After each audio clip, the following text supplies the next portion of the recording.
வந்துட்டீங்களா? ஹாய் செல்லங்களா, எல்லாரும் எப்படி இருக்கீங்க? நல்லா இருக்கீங்களா செல்லங்களா?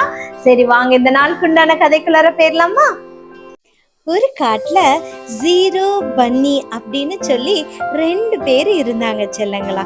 இந்த ஜீரோ எப்படின்னா ரொம்ப காம் டைப் செல்லமே. இந்த ஜீரோ என்ன பண்ணுவாங்கன்னா, என்ன நடந்தாலும் வெளிப்படையா எதுவுமே சொல்ல மாட்டாங்க, எல்லாமே மனசுக்குள்ளாரையே வச்சுக்குவாங்க இந்த ஜீரோ. ஆனா நம்ம பன்னி எப்படி தெரியுமா, ரொம்ப துருன்னு இருப்பாங்க. எல்லாத்துக்கிட்டையும் நல்ல ஜாலியா சிரிச்சு பேசி என்ன உதவி வேணும்னாலும் செய்வாங்க. அப்படி ஒரு குட் கேரக்டர் தான் நம்ம பன்னி.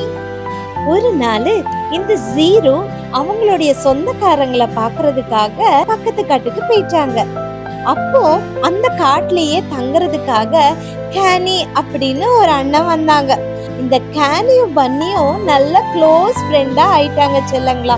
ஒரு மாசம் கழிச்ச உடனே நம்ம ஜீரோ வந்தாங்க. நம்ம பன்னி கேனி அண்ணனை இன்ட்ரடியூஸ் பண்ணி வச்சாங்க. ஒரு நாள் இந்த கேனியும் பன்னியும் ஜீரோவும் காட்டுக்குள்ளார ஒரு இடத்துக்கு நடந்து போய்கிட்டே இருக்காங்க செல்லங்களா, உணவை தேடி. அப்ப என்னாச்சு, இந்த பன்னி அங்க ஒரு இடத்துல ஃப்ரெஷ்ஷான கிராஸ பார்த்த உடனே ஒரே சந்தோஷம் ஆயிடுச்சு இந்த பன்னிக்கு. உடனே இந்த பன்னி என்ன தெரியுமா பண்ணுச்சு, ஆஹா இவ்வளோ ஃப்ரெஷ்ஷான கிராஸா, இது நம்ம கேனிக்கு ரொம்ப பிடிக்குமே அப்படின்னு சொல்லிட்டு, ஏய் கேனி இங்க பாத்தியா எவ்வளோ சூப்பரா ஃப்ரெஷ்ஷான கிராஸ் இருக்கு, இங்க வா வா போய் சாப்பிடலாம் அப்படின்னு சொல்லி இந்த கேனி அண்ணனை கூட்டிட்டு போய் இந்த பன்னியும் கேனியும் சாப்பிட்டுட்டு இருந்தாங்க. ஜீரோ பார்த்துக்கிட்டே இருக்காங்க. ஏன்னா ஜீரோ ரொம்ப காம் டைப்ல செல்லமே. அதனால என்னடா நம்ம பன்னி இந்த கேனி வந்ததுல இருந்து நம்மளை கண்டுக்கவே மாட்டேங்கிறாங்களே, நம்மளை ஒரு பொருட்டாவே நினைக்க மாட்டேங்குதே இந்த பன்னி அப்படின்னு கேனி மனசுல ஒரு சின்ன வருத்தம் செல்லங்களா. உடனே இந்த பன்னி திரும்பி பார்த்தோன்னே இந்த ஜீரோ தனியா இருக்கிறத பார்த்துட்டு, ஏய் ஜீரோ நீயும் வா வந்து சாப்பிடு அப்படின்னு சொல்லி கூப்பிட்டாங்க. அது ஜீரோவும் போய் சாப்பிட்டுச்சு செல்லங்களா. இப்படியே நாட்கள் கடந்துச்சு. ஒரு நாள் காட்டுல இவங்க எல்லாம் உட்காந்துட்டு ஜீரோவும் பன்னியும் கேனியும் பேசி விளையாண்டுட்டு இருக்காங்க. அப்ப என்னாச்சு, திடீர்னு நம்ம ஜீரோ பன்னி மேல ரொம்ப கோபப்பட்டுருச்சு.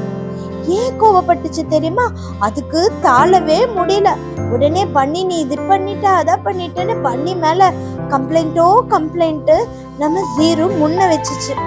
உடனே பன்னி, என்ன ஆச்சு ஜீரோ உனக்கு, நான் உன்கிட்ட எப்பவும் போல அன்பாவும் பாசமாவும் தான் இருக்கேன், உனக்கு என்ன பிரச்சனை ஜீரோ சொல்லு அப்படின்னு பொறுமையா கேட்டுச்சு. உடனே இந்த ஜீரோ என்ன தெரியுமா செல்லங்களா சொல்லுச்சு, நீ அன்னைக்கு ஃபர்ஸ்ட் டைம் நம்ம எல்லாரும் வெளியே போகும்போது வா கேனி சாப்பிடலாம் அப்படின்னு கேனியை தான் நீ கூப்பிட்ட.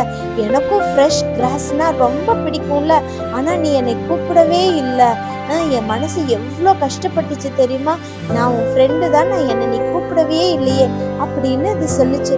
உடனே இந்த பன்னி என்ன சொல்லுச்சுன்னா, ஐயோ ஜீரோ இதெல்லாம் போய் நீ தப்பா நினைப்பியா, நம்ம கேனி நம்ம கூட புதுசா அன்னைக்கு வந்திருக்கான், அதனாலதான் அவனை வான்னு சொன்னேன், அதுக்காக நான் உன்னைய நேசிக்கலன்னு நீ எப்படி நினைக்கலாம், நான் உன்னை ரொம்ப அன்பா நேசிக்கிறேன் ஜீரோ, நீ ஏன் இப்படி நினைக்கிற அப்படின்னு ஜீரோவை அணைச்சு பிடிச்சுக்கிச்சு செல்லங்களா.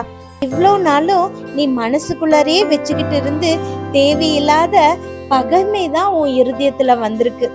இது நீ ஆரம்பத்திலேயே கேட்டிருந்தீன்னா இவ்வளோ பெரிய பகை உன் இருதயத்துல வந்திருக்காது இல்லையா ஜீரோ. நீ நல்ல வேலை இப்பவாது உன் மனசுக்குள்ளார இருக்கிற இந்த சந்தேகத்தை என்கிட்ட சொன்னியே, அதுவே ரொம்ப சந்தோஷம். சரி இப்போ உனக்கு எல்லாம் கிளியர் ஆயிடுச்சா, நான் உன்னை அன்பா நேசிக்கிறேன்னு உனக்கு புரிஞ்சிருச்சா. உடனே இந்த ஜீரோ என்ன தெரியுமா செல்லமே சொல்லுச்சு, சாரி பன்னி நான் தான் உன்னை தப்பா நினைச்சிட்டேன் அப்படின்னு இந்த ஜீரோ சொல்லுச்சு. உடனே என்ன ஆச்சு, எல்லா 3 பேரும் நம்ம பன்னியும் ஜீரோவும் கேனியும் சந்தோஷமா அந்த காட்டுல உல்லாசமா விளையாண்டு வாழ்ந்து வந்தாங்க செல்லங்களா. அன்பு செல்லமே, கதையை கேட்டீங்களா? சூப்பரா இருந்துச்சா செல்லம்? இந்த கதையில நமக்கு எவ்வளவு பெரிய அர்த்தம் இருக்கு பாத்தியா என் அன்பு செல்லமே. இந்த ஜீரோ எப்படி அதோட இருதயத்துல எவ்வளோ பெரிய மனஸ்தாபம் இந்த பன்னி மேல வச்சிருந்துச்சு பாத்தீங்களா. அது உடனே சொல்லி இருந்ததுன்னா அவ்வளோ பெரிய மனஸ்தாபத்துக்குள்ளார நம்ம ஜீரோ போயிருக்க வேண்டாம். ஆனா அது சொல்லாமையே அது மனசுக்குள்ளாரே வச்சு வச்சு இருக்கிறனால என்னாச்சுன்னா அது மிகப்பெரிய பகைமையா பன்னி மேல வந்துருச்சு அன்பு செல்லமே. இப்படி வரும்போது என்ன ஆகும்னா பன்னி செய்யறது எல்லாமே ஜீரோக்கு எப்படி தெரியும், தவறாதான் தெரியும். ஏன்னா ஆல்ரெடி ஜீரோ இருதயத்துக்குள்ளார எப்படி பன்னி மேல ஒரு பேட் ஒப்பீனியன் போயிடுச்சு. ஒப்பீனியன் போன உடனே எப்படி இருக்கும், பன்னி என்னதான் குட் செஞ்சாலும் இந்த ஜீரோக்கு அது பேடாவே தான் என் அன்பு செல்லமே தெரியும். அதனால நீ உன் ஃப்ரெண்ட்ஸ் கிட்ட யார்கிட்டனாலும் உன் பக்கத்துல அவங்க கிட்ட ஏதாவது ஒரு சின்ன மனஸ்தாபம் வந்துச்சுன்னா உடனே நீங்க போய் சொல்ற செல்லங்களா இருக்கணும் என் அன்பு செல்லமே. ஏன்னா உடனே நீ சொல்லிட்டீன்னா ஒன்னா அவங்க திருந்தறதுக்கு வாய்ப்பா இருக்கும், இல்லாட்டி நம்ம தான் ஏதாவது தப்பா நினைச்சிட்டோமோ அப்படின்னு சொல்லிட்டு அதையும் அவங்க நமக்கு கிளாரிஃபை பண்றதுக்கும் அது ரொம்ப வாய்ப்பா இருக்கும் என் தங்கங்களா. அதனால இது இன்னைக்கு மட்டும் இல்லை என் அன்பு செல்லமே, இது லைஃப் லாங் உனக்கு அக்கா சொல்ற இந்த விஷயம் ரொம்ப ஹெல்ப்ஃபுல்லா இருக்கும். அதனால யாரு மேலேயும் நீங்க மனஸ்தாபமே பட வேண்டாம். ஓப்பனா இருக்கும்போது நமக்கு எல்லாமே சமாதானமா இருக்கும், யாரு மேலேயும் பகமே வராது. ஏன்னா இந்த மனஸ்தாபம் தான் அடுத்தடுத்த ஸ்டெப்புக்குள்ளார நம்மளை கொண்டு போயிரும் செல்லங்களா. ஏன்னா அடுத்தது பகை வரும், அந்த பகை ஒரு பெரிய ஒரு கிளாஷ் கொண்டு வரும், ஒரு உறவுக்குள்ளார நிறைய வேறுபாடுகள் வந்துடும், அது கடைசியில ஒரு சண்டை அப்படி இப்படின்னு அது போயிடும் செல்லங்களே.